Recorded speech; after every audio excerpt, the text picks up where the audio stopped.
I'm Sue Stockdale, and welcome to the Access to Inspiration podcast, the show where you can gain inspiration from people who may be unlike you. We hope their stories and insights enable you to transcend your day-to-day challenges and reflect on what you are capable of achieving. Our final episode of this series explores the subject of risk-taking from the perspective of someone who might describe themselves as prudent and conservative. Karen Espley's adventures to Antarctica, West Africa and New Zealand show how we can all try new things, no matter our age. And one of the factors that helped her to take risks was a focus on saving and managing her finances well. I'm intrigued to find out more. Welcome to the podcast, Karen Espley. Very much. Lovely to be here. You've got a really interesting list of experiences in your life to date, and I'm going to be fascinated to learn more about those in the course of our conversation today. If I might start at the beginning of your career, it does sound like a traditional career that many people probably have identified with, working in large businesses and working your way up the career ladder, and then getting to a point where the long hours or the stress was perhaps taking its toll on you. I wonder if you could cast your mind back to that situation and give us a sense of, at that moment, what caused you to take some different actions rather than just carrying on. Well, I have. You're absolutely right. Followed the traditional route, went to university, actually trained as a nurse before I moved into the corporate world and did what I considered to be an apprenticeship. So I started off as a very humble admin assistant and then worked my way up. I've always moved jobs regularly. I sort of work on the assumption that you need to move to get paid what you're worth. So I used to regularly move between businesses and worked in health insurance, but in 4 different health insurance organisations over that time. I was encouraged to do an MBA, which was brilliant. That was all fully paid for, which was absolutely fantastic. So I've always been very conservative with a small c. I've always done the thing that I feel I ought to, largely to do with upbringing. But there's always been that part of me that's a little bit bohemian that wants to run through the fields barefoot in the shorts and be unfettered by what is required of what I believe I was required to do. And I have always been very good at saving. And for years, so every time I got promoted, I've always worked on the assumption that I never want to spend more than I earn. And my life requirements I'm not somebody who needs fast cars and, all the posh jewelry and stuff like that. I just have lived a relatively simple life. So I've always been a saver. So I always saved. And every time I got promoted, I saved the difference between my salary. And I was building my FOF fund, which was the money that I was building up. And I decided I was going to save enough money to last a year. And I'd worked it out down to my last packet of cigarettes. I was still a smoker at those times. So I had worked out everything I needed to last a year financially. So that if at any stage in the future I decided I was going to throw it all in and try a different way of living, I would have that money and not have to worry about was the mortgage being paid and anything like that. I wasn't able to go on holidays, but I had enough. So you don't get the whiff of desperation that can come off people who are desperately trying to find work. I had no idea when I was going to implement it, but coincidentally, it coincided with the trip to the Antarctic, which was my first big trip. I think by that stage, I was running a project. It was super stressful. And really, when I saw that leaflet saying there's a trip to the Antarctic, apply, we send 2 people to the Antarctic on this trip every year, which for me was like this massive light bulb just blew up in my head. I go, oh my God. A visceral, I just have to go to the Antarctic. I don't know what it was, but there it was. And really, it was my trip to the Antarctic, and it opened my eyes to a different way of being that made me realise that actually at the tender age of whatever I was, 35, 36, there really was a different way that I could live my life. And I began to see that I could actually do it at that point. So that was probably a very long-winded answer to your question. No, I think you're filling in the gaps for us there. And tell us a little bit more about that Antarctica trip. Yes, so Standard Life brilliantly gave me this opportunity. So Robert Swan, who you're familiar with, first chapter of Walk to the North and South Pole, was on the speaker circuit and he'd gone to a Standard Life talk and he'd talked about his trip to the South Pole and the team element. And with his passion for the environment and stuff, Standard Life sponsored his Mission Antarctic trip to this Russian base for 4 years. So every year for the 4-year period, 2 members of the Standard Life would go down to this Russian base and work on the projects down there. I hadn't heard of it, but I turned up to work and literally there was a flyer on my seat because nobody in their right minds would ever put anything on my desk, which was tottering with piles of paper. And I literally saw this thing, this trip to the Antarctic. And honestly, I was just like, I ran into HR and said, please, may I have the application form? I'm thinking, I've got to fight off everybody else because I was absolutely convinced that everybody else would have been crowding in to get it too. So that was how it came about. And then having had that experience of seeing Antarctica, what did you do next? And I came back from there. Well, I'd already had a chat with Bronco about a subsequent trip to the Antarctic when they were going to be taking down a whole load of young people to witness the removal of the waste from the base. And I had sort of stuck my hand up to go down as an assistant project manager to help support that. But I felt very strongly that I needed to get working with youth experience. So anyway, I was kind of looking around. I did resign. I finished the project, but I did take the courage to resign. And I had the pleasure of being introduced to you, Sue, as somebody who I define as a proper adventurer, and like me, as a sort of wannabe adventurer, really. So I had a long chat with you, which was brilliant, understanding what you had done. And you spoke to me about your experience with Raleigh International, Operation Raleigh, as it was known at the time. And I thought that would be something really good for me to do. Only a 3-month expedition. So if I hated it, it was only a 3-month expedition. It's supposed to be the precursor to me possibly doing VSO, the voluntary services overseas work, but that was a 2-year commitment. So I was casting around. So I was doing a lot of contract work. I was very lucky I kept in touch with people. So I worked constantly as a freelance consultant after I left. And a year later, went to Ghana with Raleigh. So I can see that now that the adventures are racking up in your experience and you're learning something from them. What then caused you to continue pursuing the adventurous side of your life? Or did you come back to think, well, that's enough, I've had enough of that, I'll go back to a regular life and what's expected of me in other ways? Well, yes, it's been a reasonably turbulent sort of 10, 15 years since. So Ghana was a bit bonkers. So the Raleigh expedition was fantastic. But then 5 of us decided to try and travel back overland through West Africa using public transport alone. And it was just exhausting. It was utterly exhausting. We took the rough guide and we threw it out the window. We just ignored everything, all the advice. We didn't have very much money, so we were sleeping in brothels. Every day was hard. And I kind of got to the end of that and I came back to the UK. And you have no idea how much we take for granted in this country. And I have to remind myself daily of the trials. I came back from there. It was such an experience. It was way beyond anything that I could have ever anticipated. So I kind of settled down a little bit at that point. I think I got a contract with a consultancy in the city and I ended up as a freelance working with them for about 8 years. And then I left there and became a director slash co-owner of a small testing consultancy that 4 of us set up. And we ran that pretty successfully, well, for about 18 months to 2 years. And then due to a very unfortunate legal battle, which I shan't bore you with, the business got sold. And unfortunately, I was the casualty of the sale because my background is ops. They were being sold to a bigger company. They did not need my ops background. They already had plenty of that. It was a massive, massive shock to me. That was what I wanted to do. I wanted to be in a business, small business with a couple of other directors that we grew it for 5 to 10 years, sell it, pension plan, thank you very much, beach, shorts, fields, barefoot, here I come, sort of thing. So 11 years after my return from Ghana. And I had my midlife crisis. So at the grand old age of 50, I'd had a terrible year in all sorts of ways. I decided the only thing to do was to run away.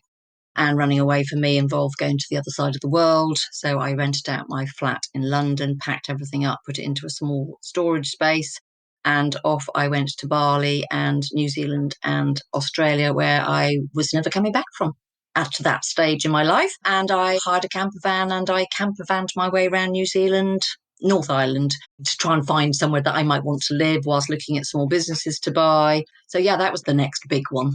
And while you were on that adventure, Karen, in your mind, were you thinking about, I'm in the process of running away from reality? Or did you see yourself as being, this was a new reality? So how were you thinking at that moment? I was running to a new reality. I had lots of friends in New Zealand and Australia. Working in the city in an IT business, there were lots of Antipodeans, Aussies and Kiwis. So I had a lot of friends and it was my 3rd trip. It wasn't like I'd never been to New Zealand, 3rd or 4th trip to New Zealand. So I've been a few times. So I knew I liked New Zealand. I knew I had really good friends there. And that whole, there must be a business, an outdoor business that I can buy, that I can run, that will give me that life that I've been looking for all these years in a climate that suits me. It wasn't running away, but I needed to get my head straight. I was in an absolutely terrible place mentally, but I was running towards a new life. I was absolutely determined. I was not going to be coming back. I was going to find the business I wanted to buy, and I was going to emigrate to New Zealand. So with that clear focus that you had in mind, and then going through the experience of trying to find something, what happened next? Well, I did look at lots. I looked at a wine cycling business on the South Island. I took various beachside businesses. I was very tempted by a bookstore. I love books. Up the road from Auckland. And that was the one that gave me the most serious cause for maybe this could be it. But for what I could afford to buy, it became quite clear to me, digging into the finances and looking at these businesses, that actually I couldn't see a way of making them more profitable than they were. A lot of them were being supported by other halves or whatever. So it became quite daunting. So unless I had a lot more money, or I applied for residency, which actually proved to be remarkably challenging, actually. Trying to muster 100 points, even as somebody as qualified as me, was actually remarkably difficult to do. I got to the point where I thought, I can't do this. I'm going to move to the other side of the world. And it dawned on me, the 12-hour time difference to talk to my parents was actually quite challenging. I couldn't find a business that was going to work. So the thought of moving to the other side of the world, that far away from my friends and family, having to literally start again from scratch, find somewhere to live, buy somewhere, get a business up and running, it actually became overwhelming. And I realised that possibly that wasn't the right thing to do. Hi, it's Sue again. And if you're enjoying this podcast, then you may want to listen to other adventurers' stories. We've created several playlists themed around subjects like adventure, social impact, entrepreneurship, and leadership. So go on over to the website at accesstoinspiration.org and click on the playlists link. What I'm hearing you describe in many of the examples you've given us so far, Karen, is your perspective on risk-taking, and maybe where others might perceive themselves sometimes as being risk-averse. It seems like you're willing to take the risk to see what is possible and what can be gained. Is that how you were seeing it at that time? Well, I do have a tendency to impulsiveness. Something seems like a brilliant idea in the moment, and I'll just grab it with both hands, and then I'll worry about what I've done later. But for something as big as moving overseas, whilst it was an impulse, yes, that's it, I'm going, I'm never coming back, it's tinged with the sensible part of me, which is useful, which says, okay, Karen, this is all very well, but what needs to happen? And does this actually make sense to do? I mean, a proper risk taker would have gone, sod it, I'm going to do it, and worked out the details later. And I do get a bit grumpy with myself that I have let opportunities slip through my hands, because that sensible part of me has then gone, oh no, Karen, no, that it's too dangerous. I mean, I nearly bought a boutique hotel in Bali, which I wish I had done now, because land values went up so much I would be a millionaire. But yet again, having gone through the process, the sensible part of me said, oh, hold the horses, Karen, this is not a sensible idea. So risk taker, but then in massive dose of reality, working this out, and then worry, and then going, oh, that's too scary, and possibly tiptoe back away from something.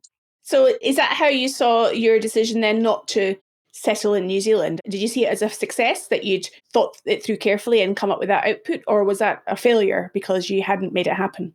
It was a mixture. Now, with the current situation in New Zealand, having quite a lovely time down there, one could regret it. I don't like to regret decisions.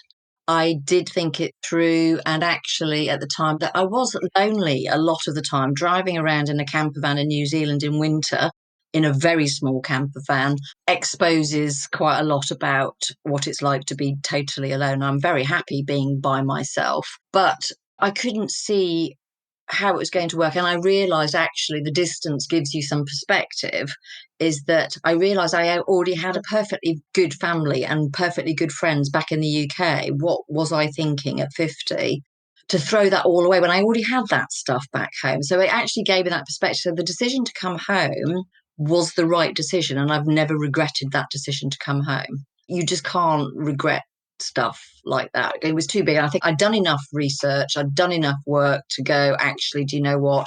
I think I need to go home. And that's fine. I understand what you're saying there about making a conscious choice to come back rather than it being the net result of you not finding anything in New Zealand. I just want to take you back a little bit to what you were talking about being on your own in New Zealand. Tell us about that sense of being alone. And I'm wondering whether you ever felt lonely during those times. I felt terribly lonely at times. I am by nature quite a reclusive person. I am introverted. I know that can be hard to believe, but I am actually an introvert. I need my own space to recuperate and stuff. So from that perspective, I'm very independent. I've been very independent from the age of 18, so I can look after myself perfectly well.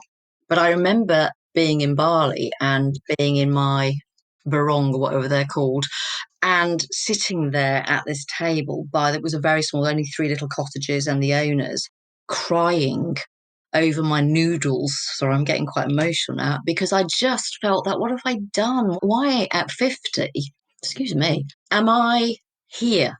What has my life come to that I hadn't got a scooter. The cottages were in the middle of nowhere, typical of me, banged myself in the middle of nowhere. And the beach was quite perilous to walk down to where the restaurants and stuff were involved, a perilous crossing of a river, which nearly drowned me one day. So I was stuck there and I was just beside myself.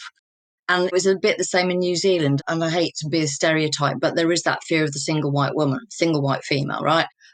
People wouldn't talk to me. This strange woman with an English accent has turned up at a campsite in a pretty rubbish camper van, quite frankly, and people wouldn't talk to me. I just thought, oh, travellers of the world, we'll unite in the kitchen. If nothing else, to say, oh, where have you been? What was good? What was bad? Where should I go? You'd think you'd at least have those conversations, but most of the time, people avoided me. So I started to get a little bit paranoid about it until I met another lovely Canadian lady on a canoeing thing that we did, and she'd had exactly the same problem. There were a couple of places where I did meet, and there were some couple of couples who were just delightful to me, and they saved me. And what actually saved me from my loneliness was writing my blog. So I wrote my book in Kookaburras, Kiwis and Kaza, Travel Tales of an Old Bird, which I thought was remarkably witty of me. And that was really useful because that kept me, so thank goodness for the internet. It kept me in touch with the world and it made me look and observe places far more closely than if I was just there on my own, where I would just gone, well, that's pretty. So I ended up doing a lot of research as to places I've gone and why they were there and what had happened, and information and lots of photographs. I love writing. So it was really nice for me to write my blog, which is quite challenging on a small tablet. And I was getting really good feedback from it. So people were loving it. So that kind of kept me in touch with the world. And I felt less lonely as a consequence of doing that. Did you see that as a bigger reason for your travels, that you were learning something and sharing that learning with others? So it wasn't just a more of a personal thing? When I was in Ghana in the rainforest, daily I wrote my diaries. It was just a really good, I've got terrible memory. So actually it's a really good way of recording. So partly it was selfish. It's a blog, but it's equivalent of a diary.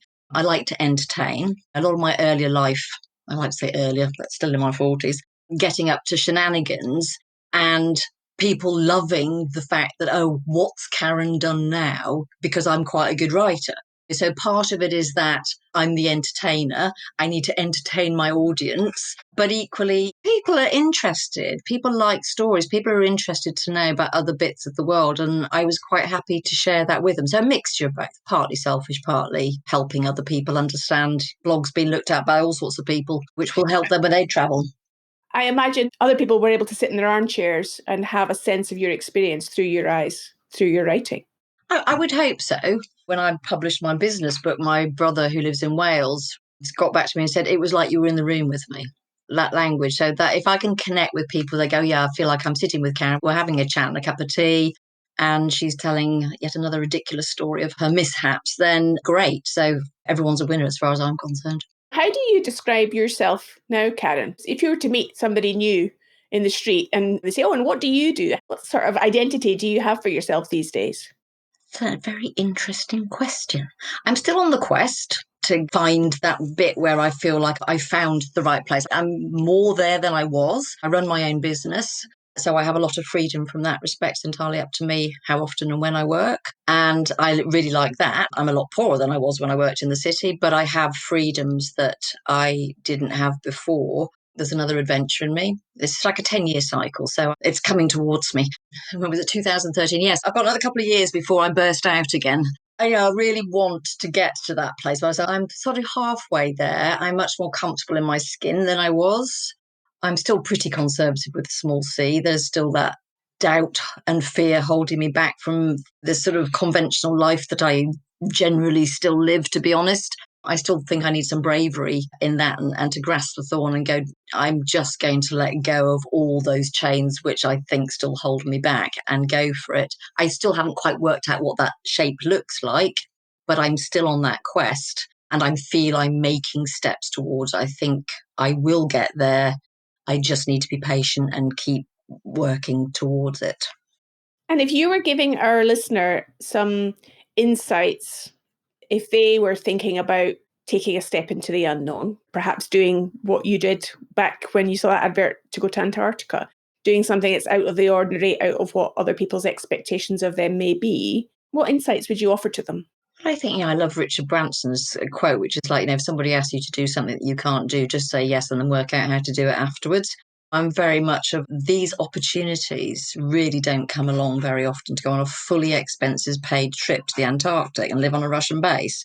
Oh my goodness. Apart from the travels to West Africa, which were ridiculously, stupidly dangerous, generally what I've done is not dangerous, right? I've not gone into war zones. I've not done mad things like you and walked across Greenland where there are real chances of death. Is do it. I know people have got families, and I get that it's more challenging for people who've got those kinds of commitments. But my trip to the Antarctic was only 6 weeks in total. So people going, oh, I couldn't go. Really? I used to go out with somebody in the Navy who used to disappear off to sea for 3 to 6 months, right? You can do this. You need to make changes. I mean, I was supposed to be going on away for an 8-week contract last year. Putting your life on hold is actually, there's a lot of stuff when you get to our age for putting your life on hold. There's a lot involved, but that shouldn't stop you from doing it. It really shouldn't. So my advice is to seize the day. If a great opportunity comes up, say yes and then work out. Yes, there is stuff you have to work out. And yes, you have to weigh up the balance of probabilities of what that involves, but really don't miss out on stuff. Don't get to your deathbed and go, I wish I had done. I also get the sense that planning or considering finance and how that can help to make those decisions a little bit easier is another important facet that you've chosen to consider from an early age, Karen. Yeah, I mean, I say I've always been a saver. My cunning plan is to keep my current account with the minimum amount of money in it as possible that covers my costs. Everything else I hide away. And it's a great psychological ploy because if you can't see it, even though you know there's stuff, but I had about 5, 6 accounts at one stage with just money stuffed into all of it. So I've always been a really good saver. It's one thing that I've been really lucky with. And when I went to Australia and New Zealand, I had got some share options from an IT company I've been working for. So when they got sold, I had a nice pot of money and I used that to fund it. I'm a great advocate of saving. It doesn't matter how little it is. My business account, when I get paid, there's a book called Profit First by Michalowicz, and he talks about every month, just that religious, even if it's only £1, put some money away. Getting into that savings habit has enabled me to do things that otherwise I wouldn't have been able to do. That sounds like very wise advice. It's been great to speak to you now, Karen. If people want to learn more about the books that you've written, and I know you've got an upcoming book as well, how might they be able to do that and find out more about you? Well, I am on LinkedIn. So if you go into LinkedIn and put Karen Espley, I'll come up. I do have a website, a business website called thechameleonguide.com, as in the lizard that changes colour. And if you go onto Amazon and you put Karen Espley into the search bar, The Profitable Business, How to Create a Thriving Business That Works for You in 7 Shortish Steps will pop up. It's a great read. It's really useful if you're a small business owner and you want to get your business working really efficiently. It's a really good, handy workbook on how to do that. I am on Twitter, The Chameleon Guide 1.